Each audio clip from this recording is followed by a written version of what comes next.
Silvia Salgado. Buenos días, compañero presidente. Buenos días, compañeras y compañeros asambleístas.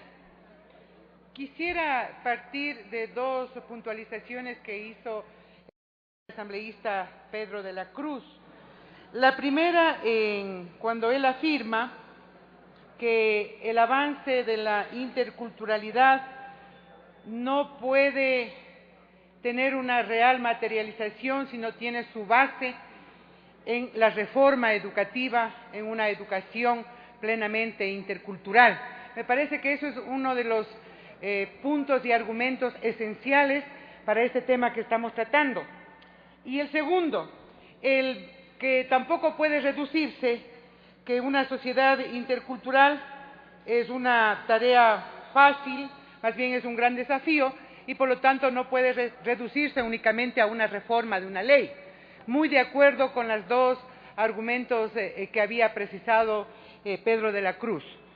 Pero precisamente considerando que a esta Asamblea le corresponde contribuir con propuestas a nivel legislativo, la reforma a esta ley debe verse como un instrumento y como un mecanismo que permita ir entendiendo que esta igualdad formal que se presume se vive en la sociedad ecuatoriana no es tal. Esa igualdad formal que esconde de alguna manera esas prácticas cotidianas de desigualdad y también esas prácticas cotidianas de discriminación.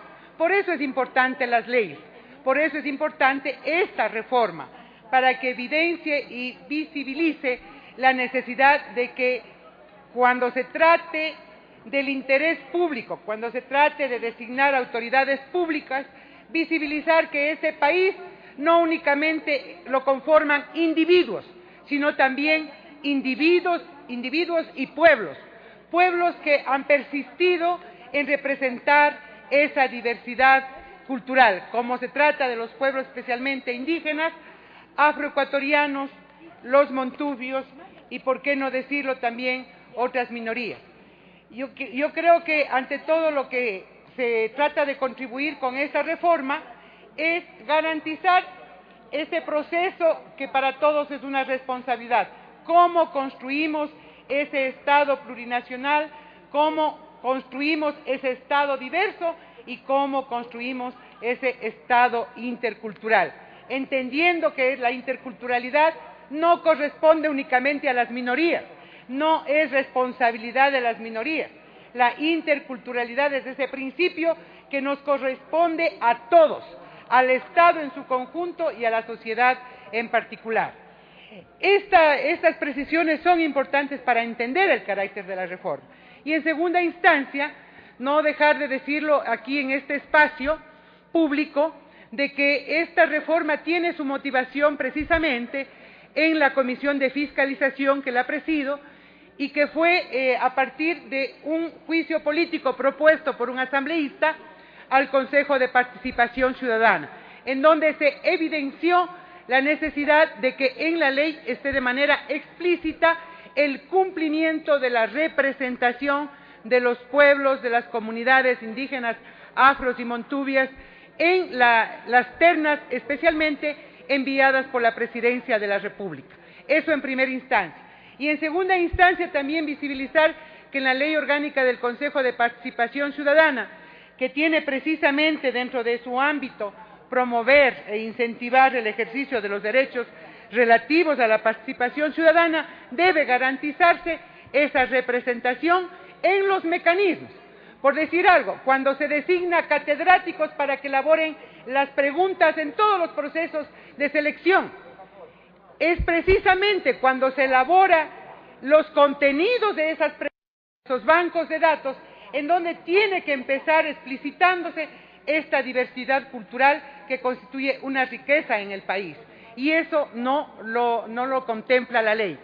Y en segundo momento, ya cuando el proceso se da, especialmente cuando tiene que verse con designar los entes colegiados, o en este caso las secretarías técnicas, que son las que califican los procesos de participación ciudadana, que son los que determinan inclusive la validez o no de las respuestas también tiene que tener esta integración que permita la diversidad cultural y ese enfoque que muchas veces tenemos que aceptar.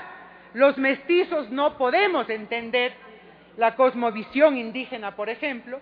Las propias organizaciones y comunidades negras viven su propia visión cultural desde considerando su origen y sus ancestros, y por lo tanto tenemos que conjugar en estos espacios esas cosmovisiones también.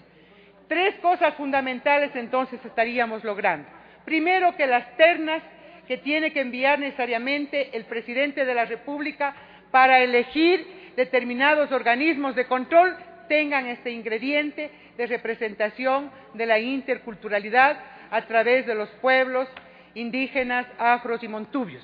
Segundo, de que el Consejo de Participación, llamado a garantizar esa participación ciudadana y esa diversidad, lo integren también los organismos, tanto a nivel de los contenidos de las preguntas, que son la base para la selección, como cuanto de los organismos técnicos encargados de calificar estos procesos de participación ciudadana.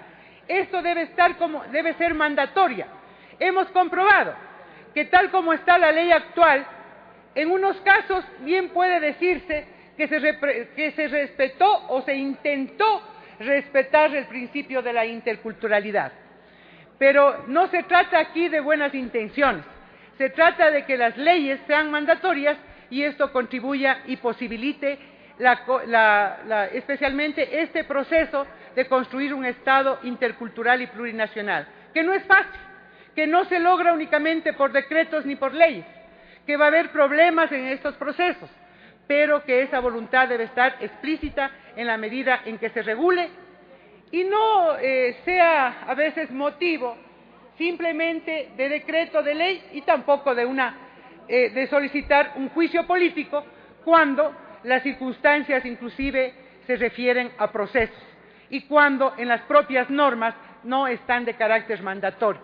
Esos han sido uno de los principales problemas que hemos tenido que enfrentar cuando existen vacíos en la ley y cuando se pretende hacer de estos vacíos el argumento y el motivo jurídico y el motivo legal para pedir inclusive destituciones de organismos, como fue en este caso el juicio contra la presidenta del Consejo de Participación Ciudadana. Esperamos entonces haber contribuido con esta propuesta. Ahora está en manos del Pleno de la Asamblea el que esto sea realidad y se pueda, si bien es cierto, no se trataría de una reforma amplia, pero es muy sustancial. Eso es, compañero presidente, compañeras y compañeros asambleístas, esto entiendo es el primer debate y estaremos también prestos para seguir contribuyendo hasta que se logre el objetivo, promulgar la reforma de esta ley y contribuir a la construcción del Estado intercultural. Gracias.